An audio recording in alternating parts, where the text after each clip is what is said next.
horse when she took the form of a hind. Hind is female horse, and stag is a male horse. Purport by his divine grace, A.C. Bhaktivedanta Swami Prabhupada. Lord Brahma is being captivated by the charms of his daughter, and Lord Shiva is being captivated by the Mohini form of the Lord are specific instances. 1 second.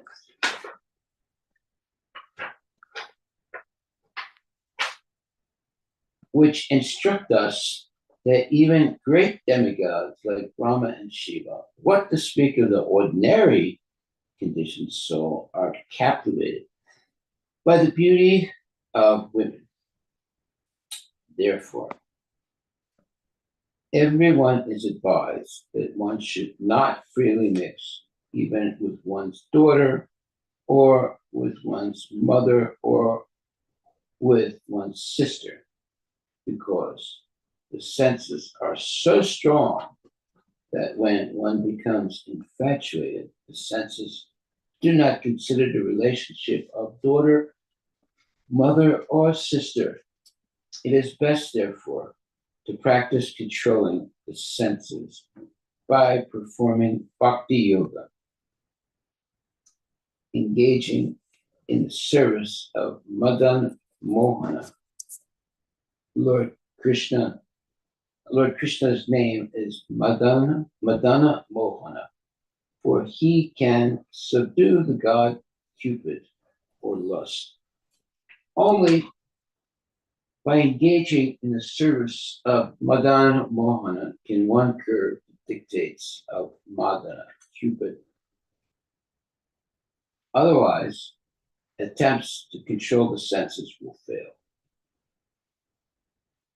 Okay. So this is Canto 3, chapter 31, and verse 36. That's this pretty shocking verse. And the verse says, at the sight of his own daughter, Brahma was bewildered by her charms, and shamelessly ran up to her in his form of a stag when she took the form of a hind. In other words, Brahma got so excited, he wanted to have sex with his own daughter. And that's why it says, Lord Brahma has been captivated by the charms of his daughter. And Lord Shiva is being captivated by the Mohini form of the Lord, are specific instances which instruct us that even great demigods like Brahma and Lord Shiva, what to speak of the ordinary conditioned soul, are captivated by the beauty of women. Therefore, everyone is advised that one should not freely mix even with one's daughter, or with one's mother, or with one's sister, because the senses are so strong that when one becomes infatuated, the senses do not, infatuated means you're attracted to very, in a very powerful way. The senses do not consider the relationship of daughter, mother, or sister.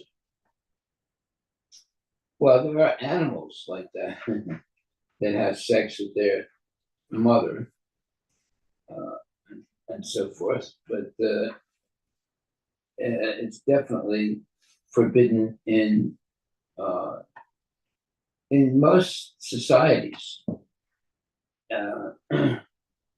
It is best, therefore, to practice controlling the senses by performing bhakti yoga, engaging in service of Madan Mohan, Lord Krishna's name is Madana Mohana, for he can subdue the god Cupid or lust only by engaging in the service of Madan Mohana can one curb the dictates of Madan, Cupid. Otherwise, attempts to control the senses will fail.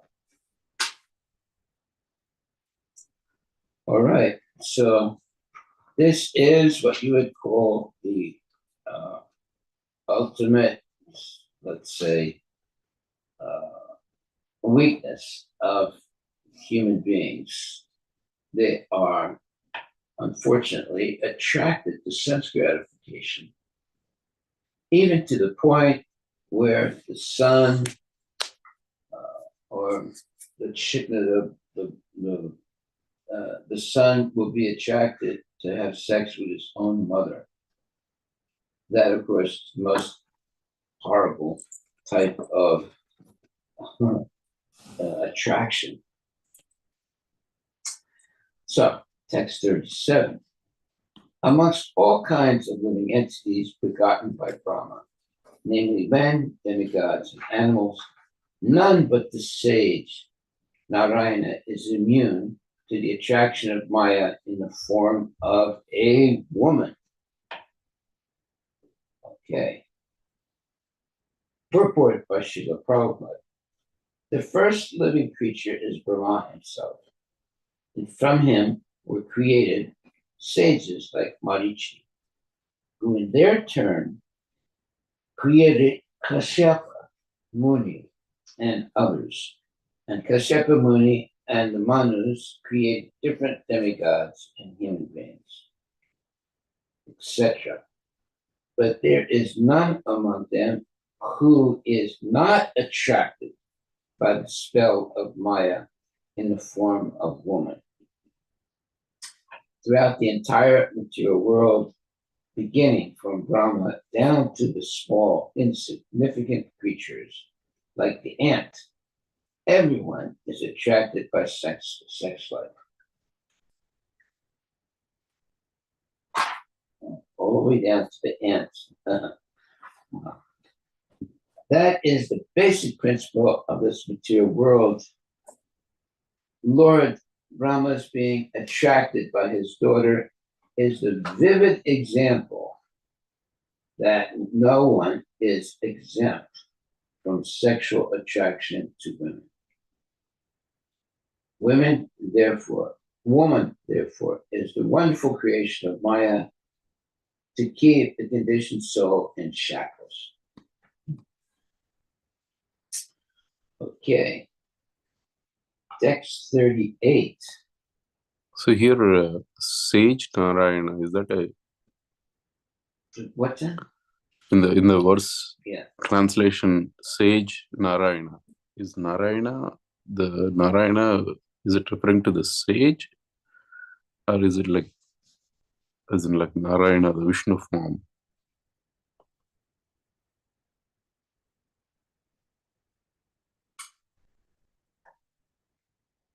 Okay. Let's see.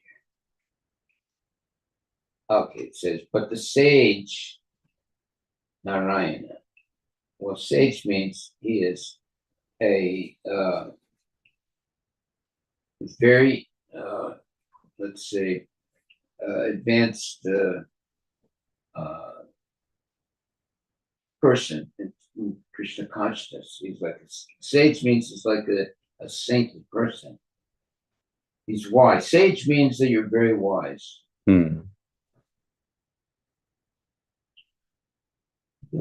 Look up the word. Sage is someone who is very wise.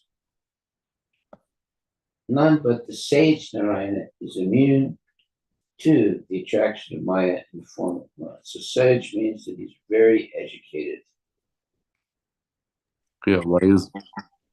Is he referring to like the Nar Narayana, sage Narayana? I mean, when he appeared in the form of Narayana. He's referring to Narayana. But Narayana is a sage. He's very, very wise. He's very, very Krishna conscious, basically. A sage is someone who's very educated.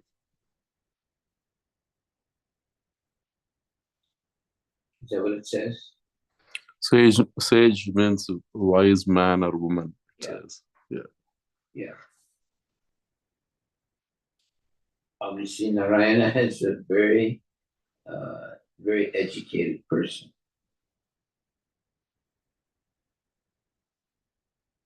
But even someone like the sage Narayana,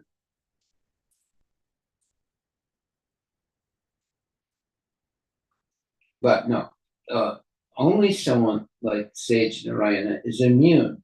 In other words, not attracted, not enticed to the attraction of Maya in the form of woman.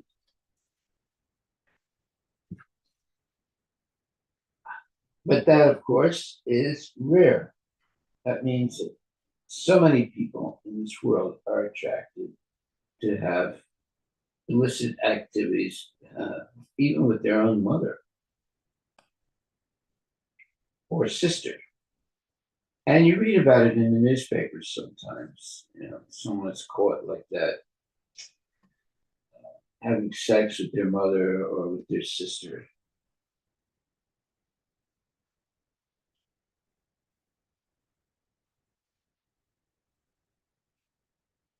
So it's basically here it's saying, with the exception of Narayana, who is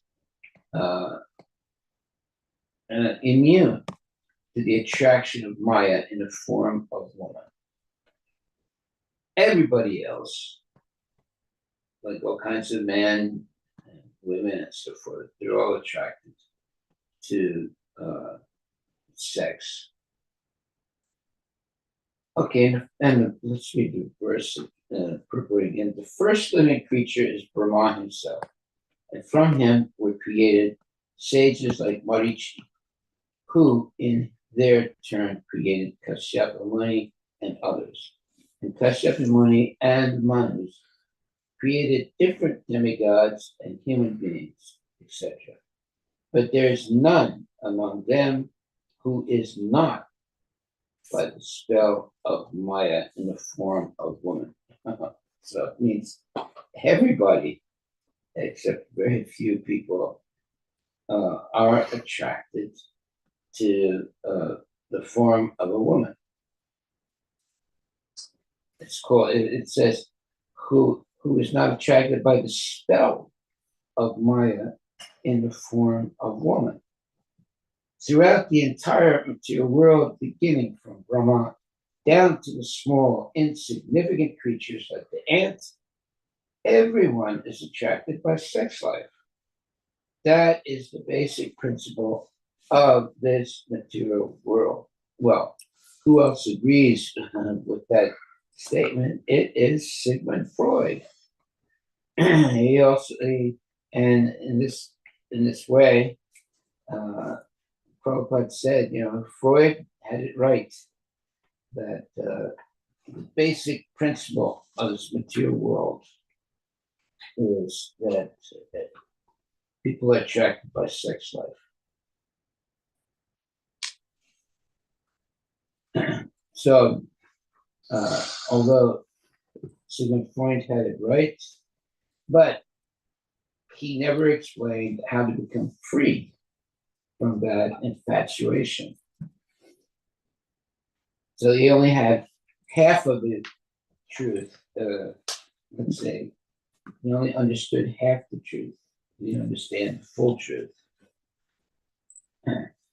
So it says, Lord Brahma's being attracted by his daughter is the vivid example that no one is exempt from sexual attraction to women.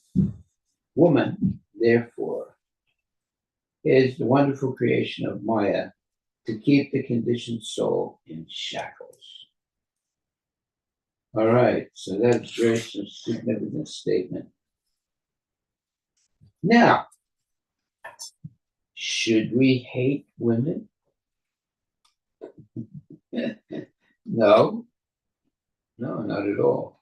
you should understand that we should always understand the example of butter and fire.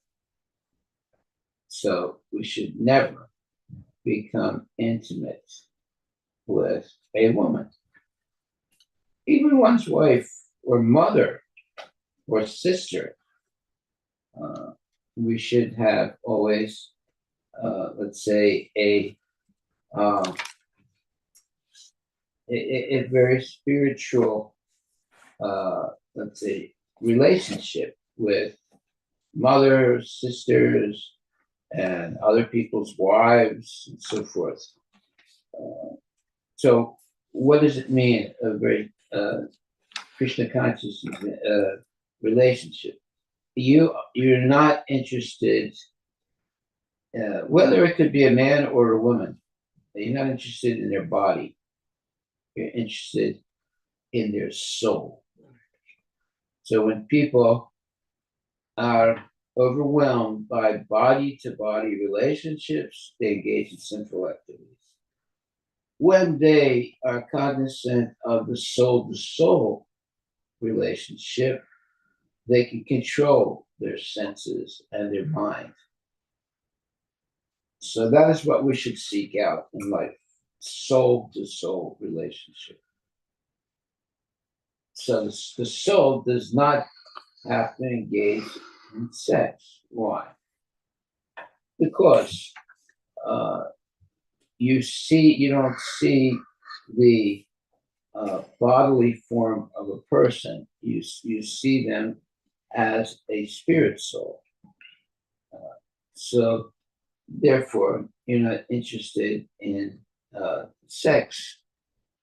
However, someone who doesn't see properly only sees the body of a person, and anyone can be attracted to any other body of a person. It's very strange, but it's a fact.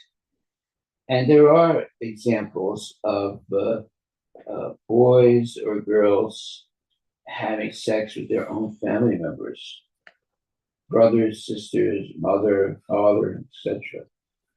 It's a very, very abominable thing. Now here it says, woman, therefore, is the wonderful creation of Maya to keep the conditioned soul in shackles. All right. Now, most people who are not very educated, they would hear this statement and say, okay, women, therefore, are evil. That's not the point. Would you say that Radharani is evil? Or Sita Devi is evil? No. It's when people do not understand things as they actually are, you start to make these types of fanatical statements or ideas. The whole point is that if Brahma, the first living entity, he was attracted by his daughter, her name was Bach, is the vivid example that no one is exempt from sexual attraction to women. Woman, therefore, is the wonderful creation of Maya to keep the conditioned soul in shackles. Okay, now that is a very profound statement. It's a true statement. And so, therefore, all people should be aware of the force of Maya that can make one attracted to the body of another person. And that means there could be man-to-man attraction, woman-to-woman attraction, man-to-woman attraction, like that. So, therefore, Just like if there are two men who are attracted to each other for sex, in a sense, one of them takes the position of a woman and the other one takes the position of a man. Or if there are two women that become attracted to each other, one of them takes the position of a man, the other one takes the position of a woman. So this is all, very what you would call disgusting, but it's going on all over the world, and it's been going on since the beginning of time. Even some of the sons of Brahma, when Brahma gave birth to some sons, they ran after Brahma to have sex with him. So this is nothing new. The homosexuality is there right from the beginning of the world. It is not a new thing. Therefore, being educated properly and learning how to control the mind and the senses, and not seeing other people as their body, material body, but seeing them as an eternal soul. Therefore, not becoming attracted to the body, but being respectful of the body, the sanctity of the body. Now, the body is not pure; it's always contaminated. But when you look at somebody's body and you're attracted to them, that's actually sinful. But if you see them not their body, but as a spirit soul connected to Krishna eternally, then you do not become, let's say, fooled by their external body, because beauty is only skin deep. Like if there's a very beautiful woman, if you put her on a surgical table and you put a slit down from her neck down to her belly button and open it up, any attraction you may have had to her, you would lose it right away, right? So the so-called attraction to women is very, very, it's only skin deep. And you open up the skin and you see the reality. You'll see stool, urine, blood, and all these other things, whether it's a man or a woman. So here Prabhupada says, woman, therefore, is the wonderful creation of Maya to keep the conditioned soul in shackles. Well, it's not only woman, it's also anyone who's very handsome or beautiful. People become attracted by them. So this statement, none but the sage Narayana is immune to the attraction of Maya in the form of woman. That means that everybody, except Lord Narayana or Krishna, are attracted by the form of a woman. That means that they only see the body, they don't see the soul of the person. So in Krishna consciousness, we develop soul-to-soul relationships. And material consciousness, people develop body-to-body relationships. Just like I had a cousin, and he was married, and I think I was around 12 years old when he divorced his wife and ran off with another woman. And I was really confused. I was wondering, why would someone do that? And his wife was a very nice lady, very, very nice lady. And, they had a son together, but he completely gave up his son, gave up his wife, of course, gave up his son, and then ran around with another woman and then married her and had children with her. So this whole thing of what you would call sexual attraction is very, very dangerous. And that's why here it says, only by engaging in the service of Madana Mohana can one curb the dictates of Madana or Cupid. Otherwise, attempts to control the senses will fail. So Madana is Cupid. Cupid is this the so-called person who goes around with these arrows, and when Cupid shoots an arrow that touches the skin of somebody else, that person becomes enamored or falls in love with someone else. And actually, if someone shoots you an arrow into your body, you probably wouldn't like it very much. Mm-hmm. But it's sort of a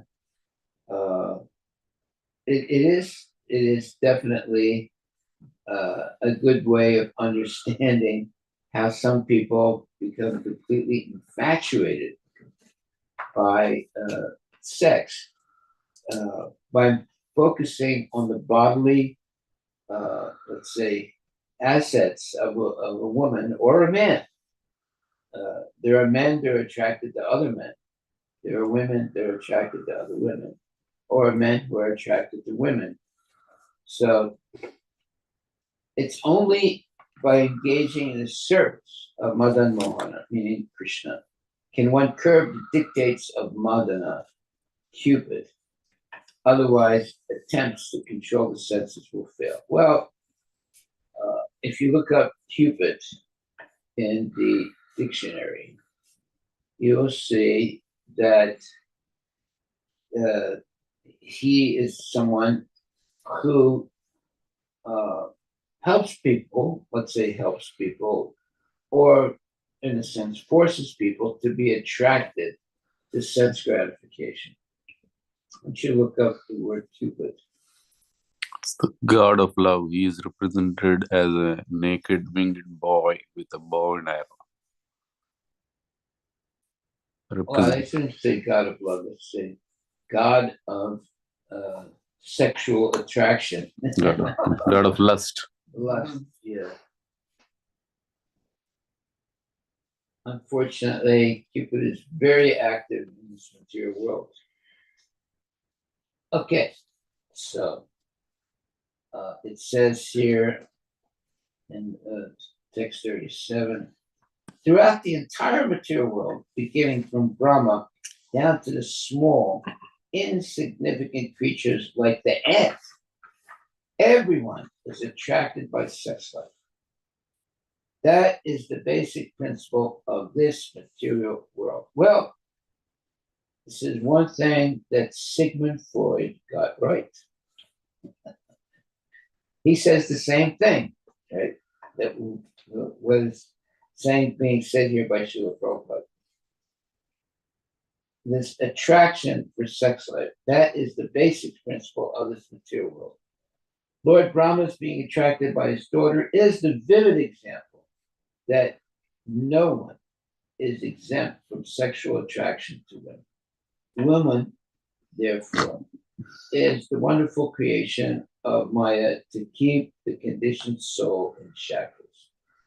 Yeah, I had a very good friend. Unfortunately, he died. But he would always tell me, he said, look, it's not my fault. It's Krishna's fault. And he was saying, it's Krishna's fault. He made women look beautiful. That's why I'm attracted to them. He said, therefore, it's not my fault. It's his fault. He was a crazy guy. he was a nice man, but he had this very strong attraction for women. Unfortunately, he died. Uh, he had a heart attack and he died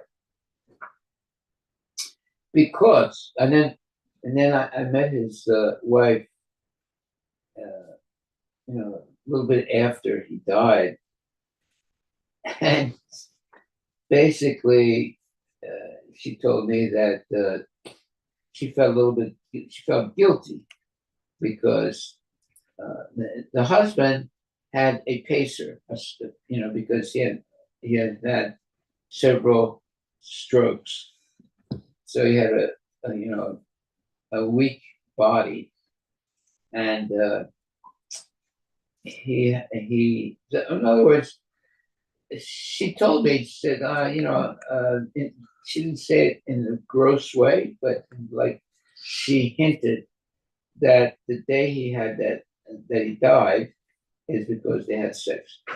And these are people that are like in their late 50s. And so you see how, the attraction for a man, for a woman, is very dangerous, actually. And it's not only man to woman, it could be father to sister, or father to wife, or father to daughter. Right? There's so many examples of all these different types of infatuations that are actually sinful. So, if we learn to always keep our mind focused on Krishna, then we will not be captured by the arrows of Cupid. Cupid is this so-called living entity that goes around with arrows, and he shoots the arrows at people, and that makes them sexually attracted to other people. Why don't you look that up? Look up Cupid. Who is Cupid? Obviously, it is a person who exists, because here Prabhupada also is speaking about Cupid.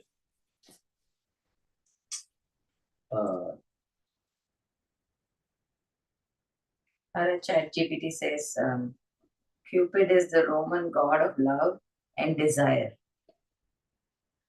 often depicted as a winged child with a bow and arrow. He is the son of Venus, who is the goddess of love, and Mars, who is the goddess of war. Cupid's arrows are said to cause people to fall in love, with some arrows inspiring intense passion, and others creating indifference. In Greek, Others creating what? Indifference. Indifference. Okay. In Greek mythology, he is known as Eros, a primordial deity of love.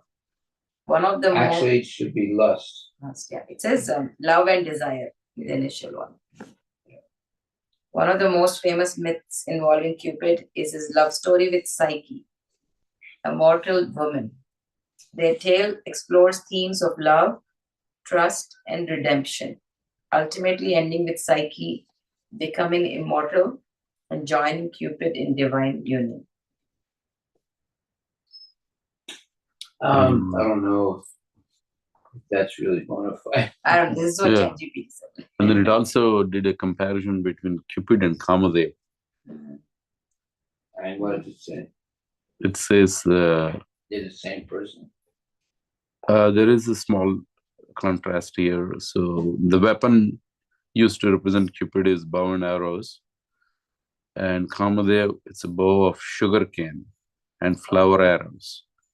Effect: Cupid creates love or desire. Kamadev stimulates only material attraction. Significance: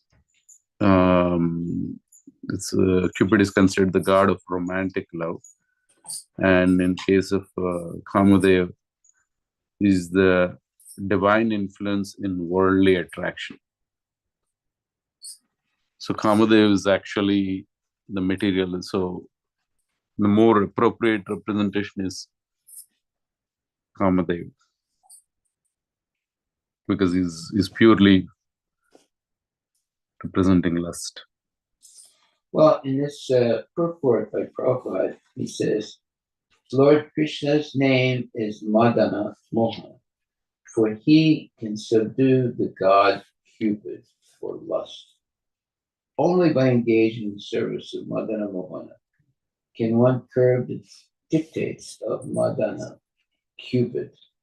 Otherwise, attempts to control the senses will fail.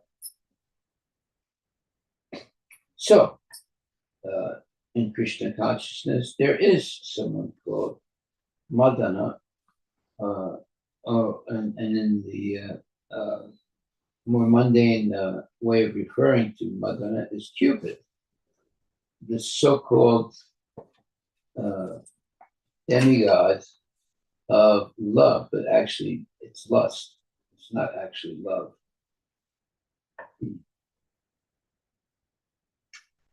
Okay, so takeaway here is this verse, text 36. Therefore, everyone is advised that one should not freely mix even with one's daughter or with one's mother or with one's sister, because the senses are so strong that when one becomes infatuated, all right, now that's a nice word, infatuated, means that you become attracted, and it's implying that sexually attracted. Infatuated means you come under like a spell of attraction. The senses do not consider the relationship of daughter, mother, or sister. Yeah, the senses become uncontrollable. It is best, therefore, to practice controlling the senses by performing bhakti yoga, engaging in the service of Madana and Mohana. Lord Krishna's name is Madana Mohan, for he can subdue the god Cupid or lust. Only by engaging in the service of Madana Mohana can one curb the dictates of Madana, Cupid. Otherwise, attempts to control the senses will fail. Okay, so Cupid is actually a real person. And he can put someone in complete illusion. So we have to be very careful. And we see that.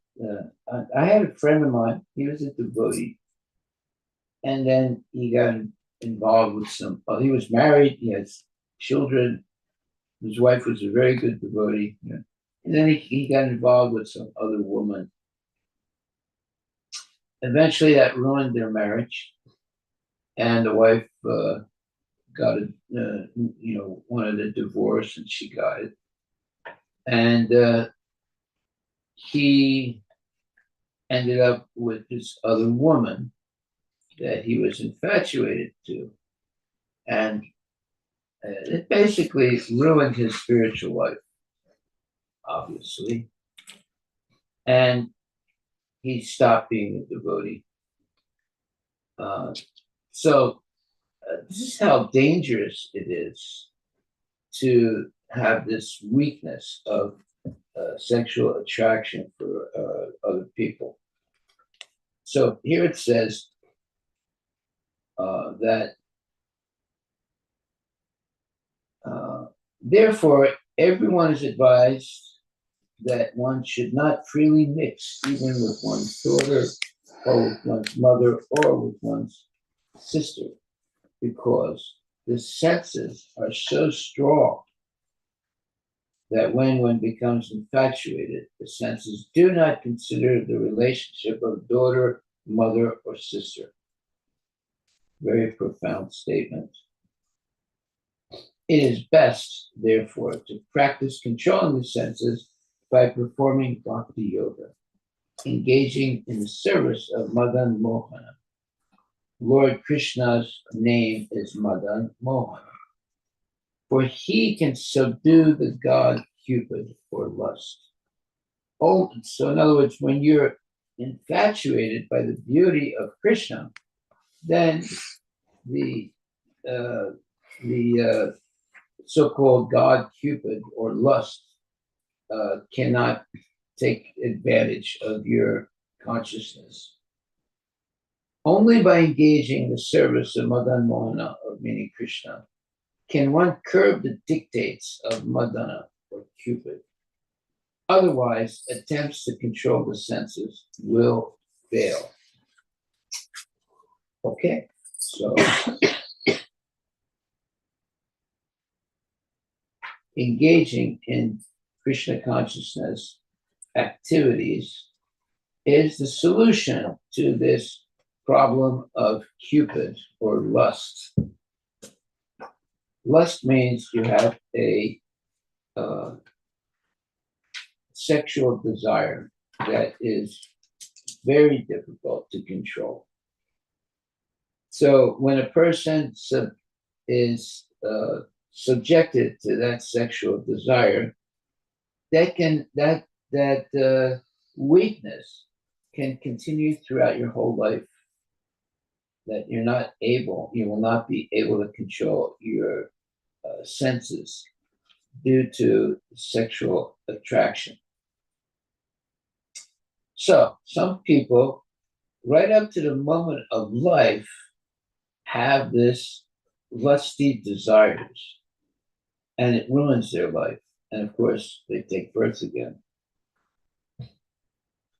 So that's why Prabhupada is advising or warning everyone. He says, therefore, everyone is advised that one should not freely mix even with one's daughter or with one's mother or with one's sister, because the senses are so strong that when one becomes infatuated, look that word up, infatuated, it has nothing to do with being fat. The senses do not consider the relationship of daughter, mother, or sister. Well, dogs get infatuated and they have sex with daughters, mothers, or sisters. But we're not, the human beings should not be like dogs. Of course, there are human beings that are like dogs, but we should not be attracted to that type of relationship, meaning sexual desires for daughter, mother, or sister. It is best, therefore, to practice controlling the senses by performing bhakti yoga, engaging in the service of Krishna. Lord Krishna's name is Madana Mohana, where he can subdue the god Cupid or lust. Only by engaging in the service of Madan Mohana can one curb the dictates of Madana or Cupid. Otherwise, attempts to control the senses will fail. Okay. So, we should always be chanting Hare Krishna and associating with good devotees who don't dwell on the desire for sex. Rather, their mind is focused on the desire to please Krishna, please the body of Lord Krishna by chanting Hare Krishna and engaging in devotional service of Krishna. So, only by engaging in the service of Madan Mohana or Krishna can one curb the dictates of Madana, Cupid. Otherwise, attempts to control the senses will fail. Okay, that's why it's very important that even from childhood on, the child should be trained to engage in Krishna consciousness and not be attracted by the allure of the external body of another living entity. So in Krishna consciousness, we pursue soul-to-soul relationships. And in material life, people pursue body-to-body relationships. Therefore, they get caught by Cupid or this Madan personality. And it's like they're shot with an arrow. And all of a sudden, now they're glossy-eyed and they're attracted to sex.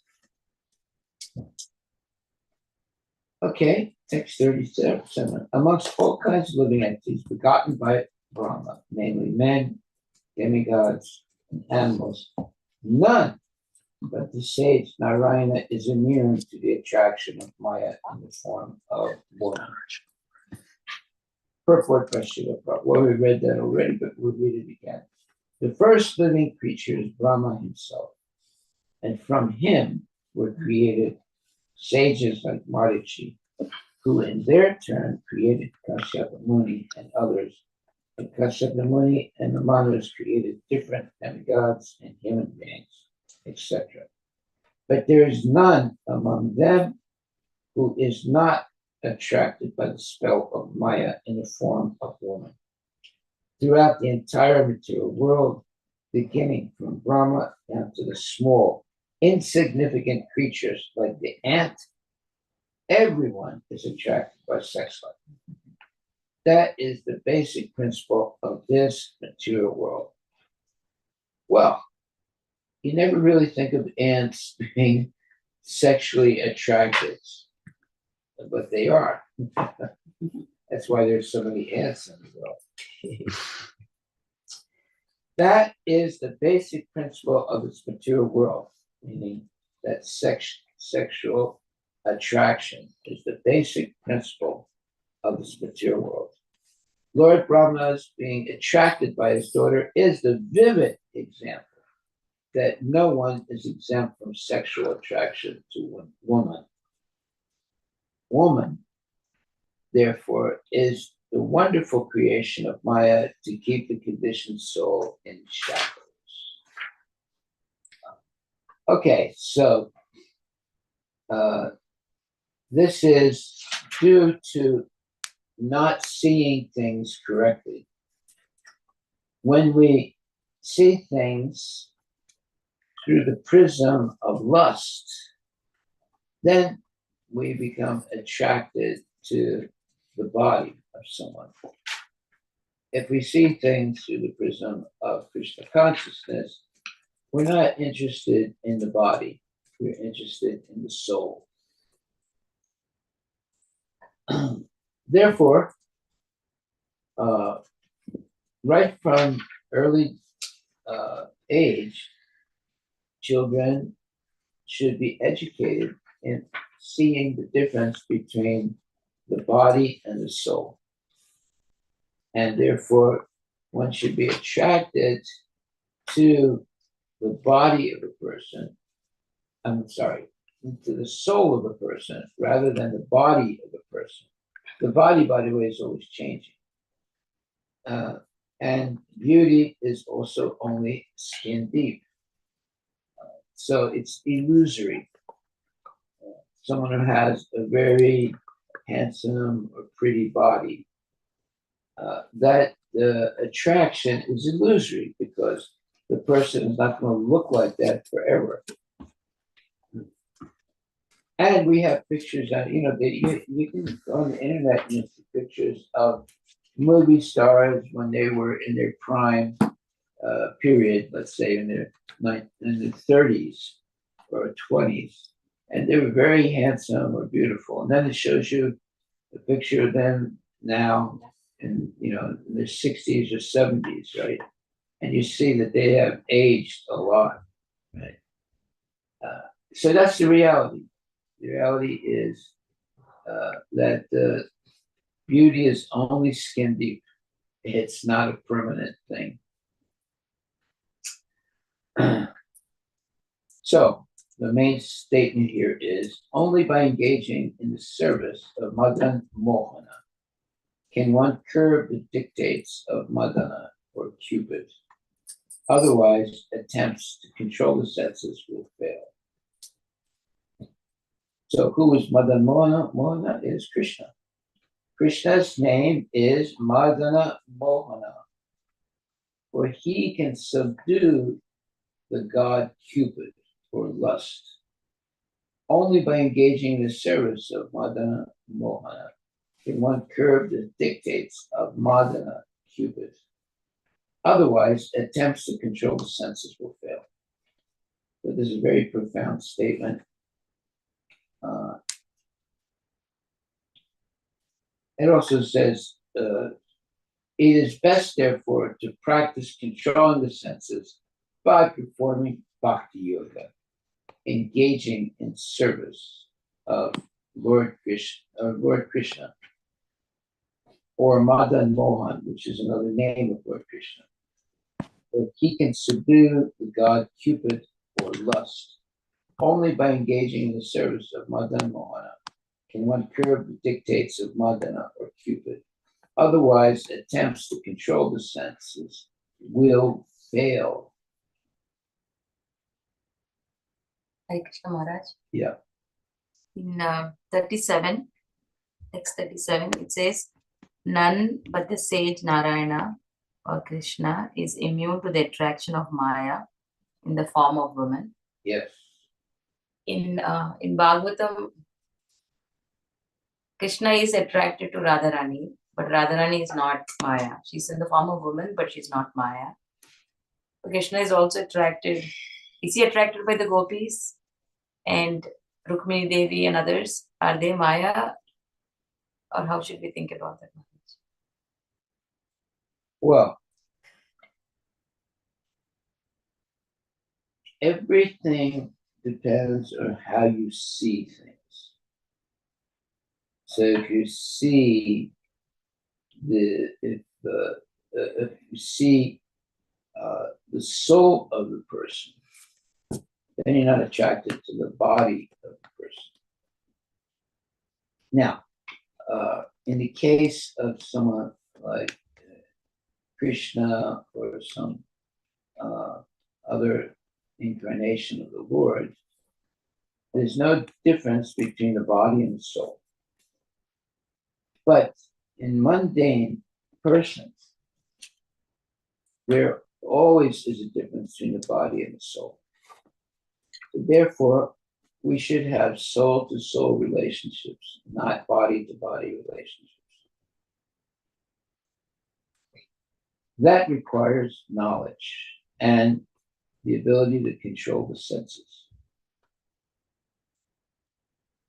People who are not taught how to control the senses, well, how do you control the senses? You keep your senses on God or Krishna. You don't let them wander to ignoring the soul in the body of someone and just seeing the body of someone. So then you become infatuated by the bodies and you have body-to-body relationships. So you'll see, movie stars, they're very handsome or beautiful, and they're engaged in a lot of sense gratification. But eventually they get old and they don't look so beautiful anymore. And you suddenly understand that beauty, that was simply an ephemeral thing, a temporary thing. And everyone is going to get old, get sick, and die. So we should not be infatuated by so-called a beautiful woman or a very handsome man. All these things are temporary. They're all asat. They are not sat. Sat meaning eternal. However, the soul of a person is eternal. So that's how we should see people. And that's how we should have relationships. We should be relationships of soul to soul and not body to body. Yeah, one of the most, let's say, contaminating things is kissing someone, because the mouth is as, let's say, contaminated as the anus. Now, some people would say, "Oh, I don't believe that," but it's a fact. You can look at. Why don't you look it up? Is the mouth as contaminated? Is as much contaminated as the anus? Only a very low class person would kiss the anus of someone, but kissing the mouth of someone is just the same as kissing the anus.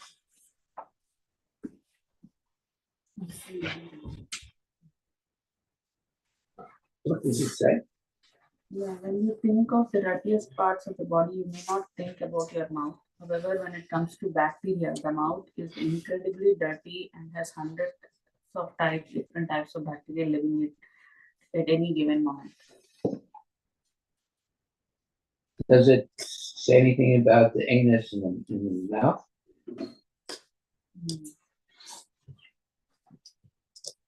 Maharaj, belly button is the most contaminated part of the body. No, but is there any specific statement about the anus and mouth? Maharaj, it says, no, generally speaking, the mouth is considered to be more contaminated than the anus. Wow. As saliva contains a significantly higher concentration of bacteria than fecal matter, with some estimates stating that the mouth has hundreds of millions of bacteria per milliliter compared to much lower numbers in the rectal area. However, both areas can harbor bacteria that can potentially transmit infections depending on hygiene practices and individual circumstances. Well, no more French kisses. That's over. A French kiss is when one person sticks their tongue into somebody else's mouth. Well, it's estimated that toilet seats have 3,200 bacteria per square inch, whereas saliva has an estimated 100 million microbes of bacteria per milliliter, with anywhere between 400 and 600 different species. So there was this one woman that was really like Uncle Harry's products. So one day she was talking to me about how she was having problems with her teeth. And I said, you have a boyfriend? She said, yes. I said, you kiss each other a lot? She said, yes. I said, that's why you're having so much problem with your teeth. She said, what do you mean by that? And I told her, look, the mouth is more contaminated than the anus. And she said, oh my God, I'm never going to let my boyfriend kiss me. But actually, it's the truth, right? Yes. Yeah, I mean, you're reading it now, it's the truth. So this kissing, or French kisses, which is the worst, where you stick your tongue in somebody else's mouth. All this is really disgusting.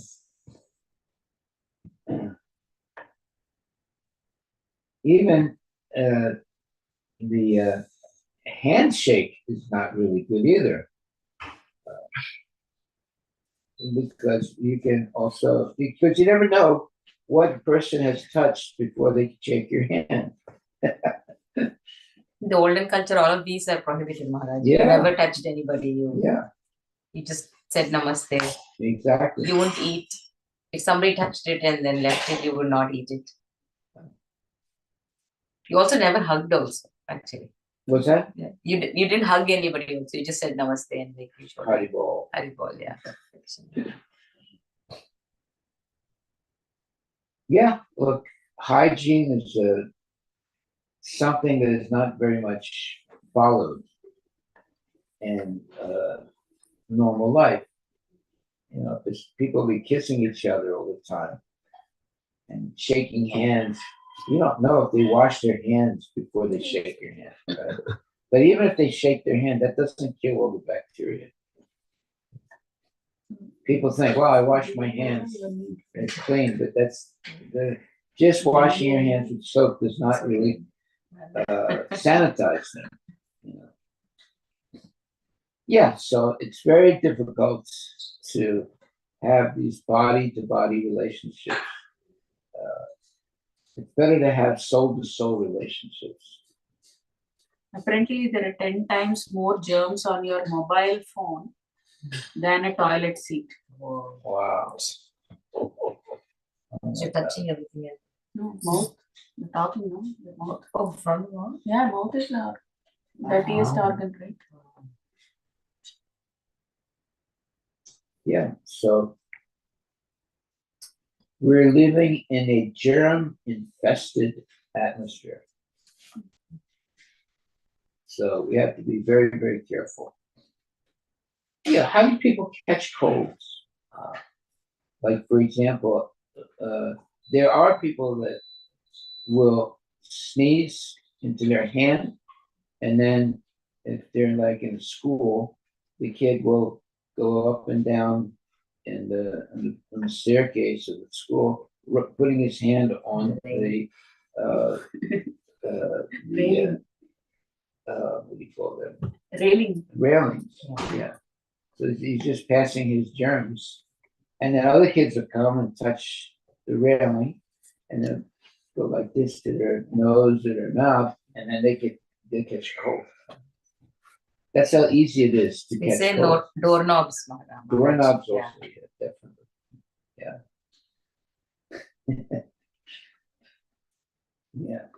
Yeah. There was just one paranoid man I knew. He would never touch the doorknob with his hands. He'd take his handkerchief out and go like this. I used to think he was crazy, but actually, he was not crazy. Yeah. During the COVID, Maharaj, these practices become very important, and people were not doing any handshake anymore. Yeah. Like earlier, it used to be like with fist, but then with the elbow, and then elbow. just to avoid any contamination. Yeah. So COVID was teaching how important these hygiene practices are. Yeah, I never shake anyone's hand. I go like this. In childhood, Maharaj, when I used to go village for some summer vacations, I have seen people, they just, from distance, they say just ram ram. Like they will raise your hand ram, ram, and just keep walking. And see, they know. Yeah. They know. They're keeping Krishna in the middle, and still they are greeting each other. Yeah. Well, the body, of course, is contaminated. Everybody's body is contaminated. Unfortunately, that's the truth.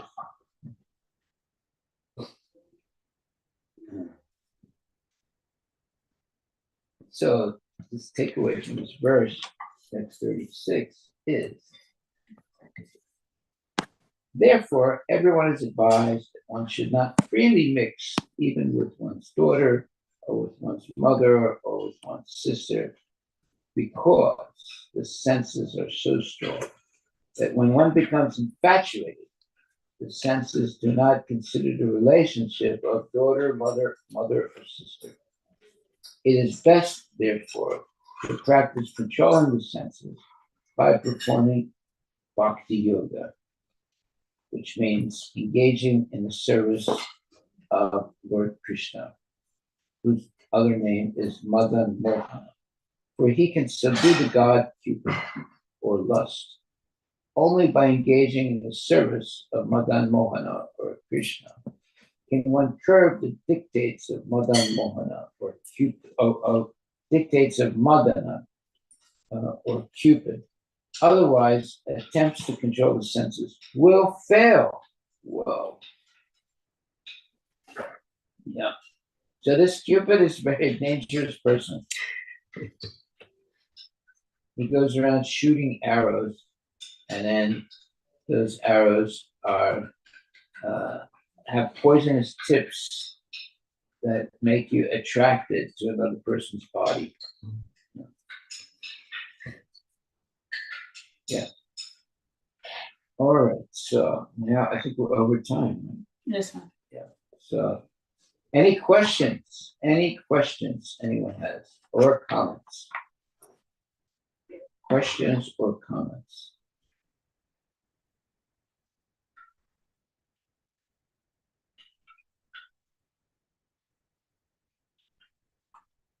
Okay, no questions or comments. And the takeaway today is, therefore, everyone is advised that one should not freely mix even with one's daughter or with one's mother or with one's sister, because the senses are so strong that when one becomes infatuated, that means they don't get fat. Right? Infatuated means become attracted, usually with connotation of sexually attracted. The senses do not consider the relationship of daughter, mother, or sister. It is best, therefore, to practice controlling the senses by performing bhakti yoga, engaging in the service of Madan Mohana, meaning Krishna. Lord Krishna's name is Madan Mohana, for he can subdue the god Cupid or lust.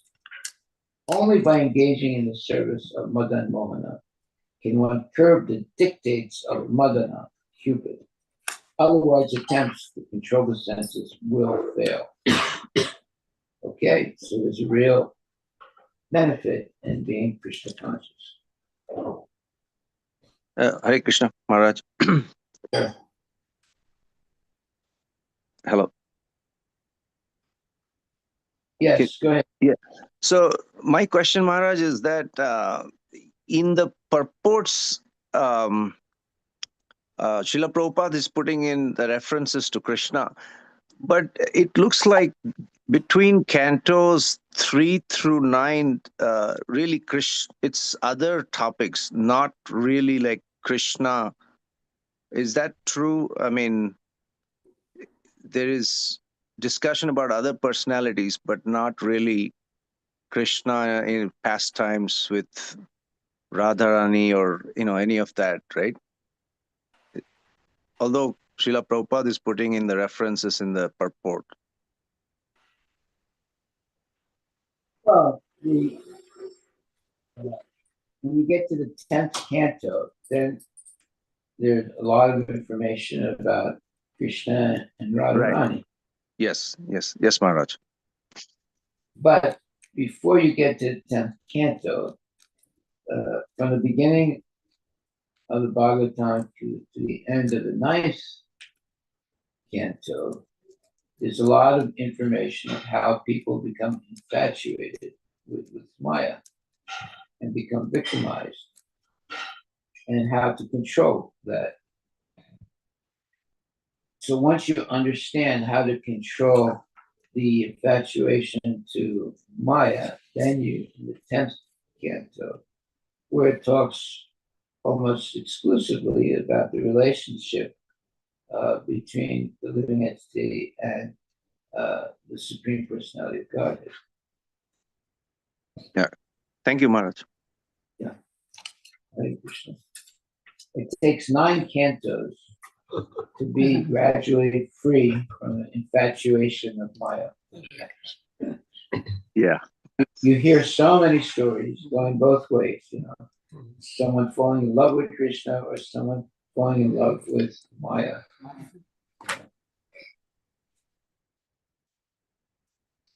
So that's not love, though.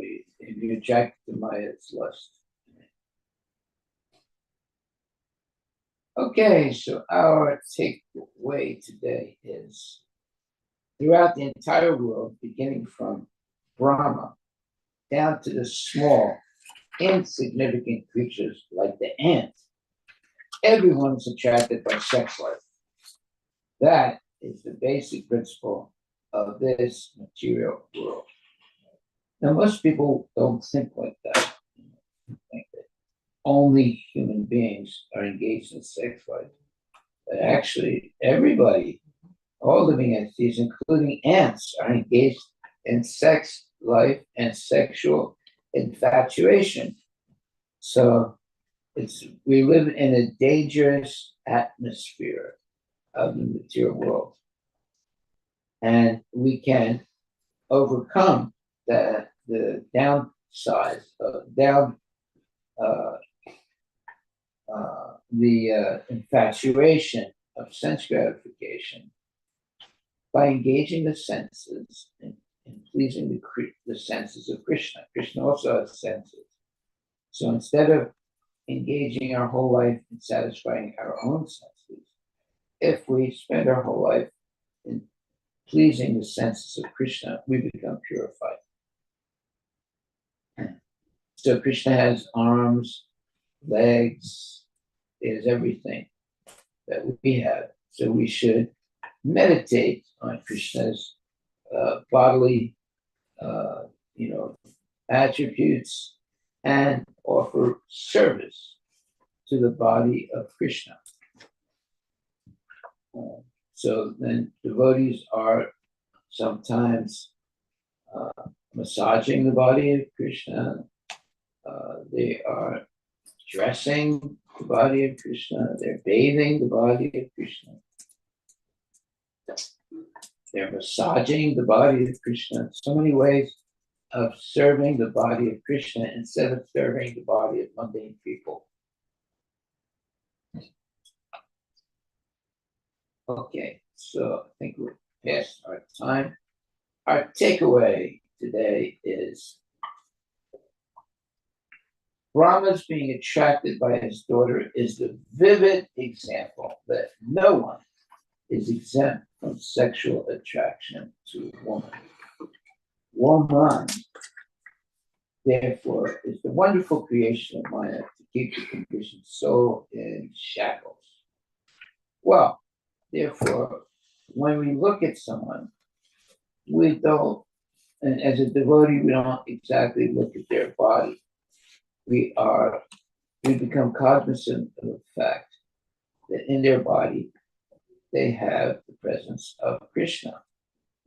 And therefore, we see them as a spiritual being, not as a mundane being who has a mundane body. Body is there, but our vision of the body is this is a person who belongs to Krishna. Therefore, I have to respect this person as the eternal servant of the Lord. Now, even if that person is not engaged in devotional service, their real identity is that they are the son or the daughter of Krishna. Okay? So, therefore, we have to be careful how we associate with people and what is our conceptualization of a person. Everything in the material world belongs to Krishna. So therefore, we have to be careful how we associate with the ant or with the person. Or even with nature, we should be careful. All the animals belong to Krishna. All the mountains belong to Krishna. Everything belongs to Krishna. So we should see things like that, and therefore only use things in the service of Krishna. Then we purify things. But if we are just selfish, we use things for our own satisfaction. We contaminate nature and ourselves by doing that. So everybody's talking about, what do you call it?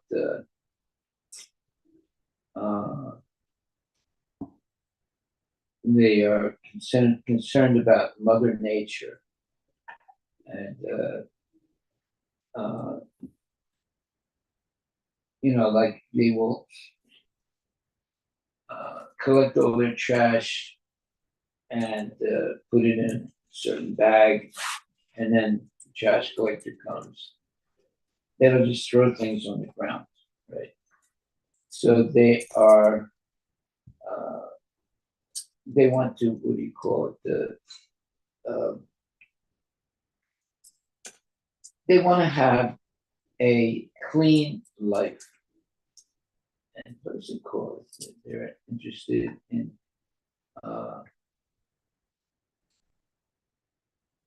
what's it called? Environment. What? Environment. Yeah, well, yeah, they're anyway, I'll think of it.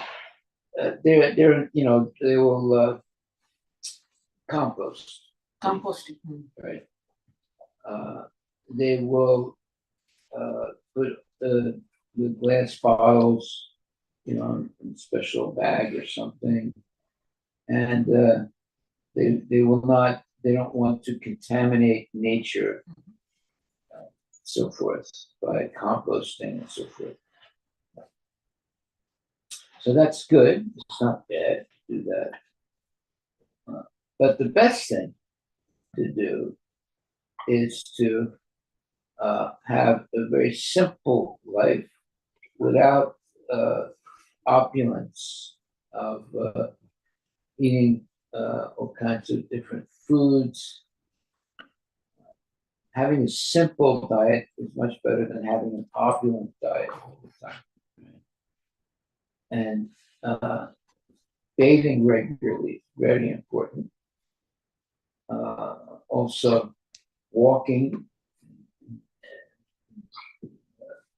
areas where there are a lot of trees so that the air is more pure in those areas. Like nowadays, there are cars. Now the cars, their fumes are contaminating.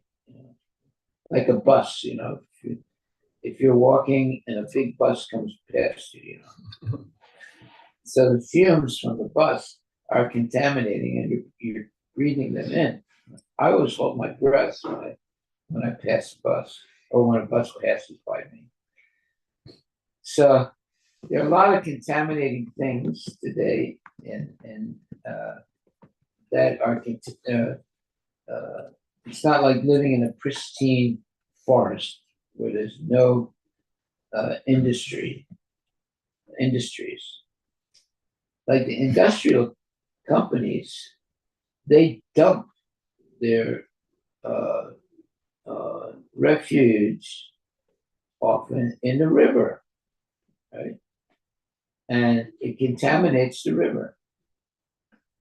And you can't even go and swim in that river anymore because it's so contaminated by chemicals that they just throw it into the river.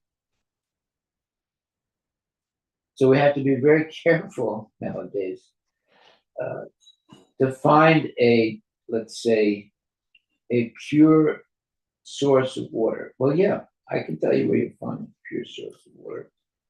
You go mountain climbing, and when you begin, you'll see there's the river coming down from the mountain. That water is usually pure, and it's usually cold, and it's coming down pretty quickly. So if you bathe in water like that, it's really helpful for your health. And there are places like that in the Seattle area where you can find a river that is coming down from the mountain, and the water is going pretty fast, and it's cold, but it's invigorating. You feel very good after bathing in water like that. Haribo. Okay, so no questions, and we will take a break for 11 hours and continue tonight. All glories to Srila Prabhupada ki jai. So our takeaway is, it is best, therefore, to practice controlling the senses by performing bhakti yoga, engaging in the service of Krishna. For Krishna can subdue the god Cupid or lust. Only by engaging in the service of Krishna can one curb the dictates of Maya. Otherwise, attempts to control the senses will fail. Haribol. Haribol. All glories to Srila Srila Prabhupada ki jai. Hare Krishna. Hare Krishna, Krishna Krishna, Hare Hare. Hare Krishna. Hare Rama, Rama Rama. Krishna, Ram, Ram. It's very nice to be Krishna conscious because you understand how dangerous mundane life can be, and therefore you avoid mundane life, engage in spiritual life. Haribol.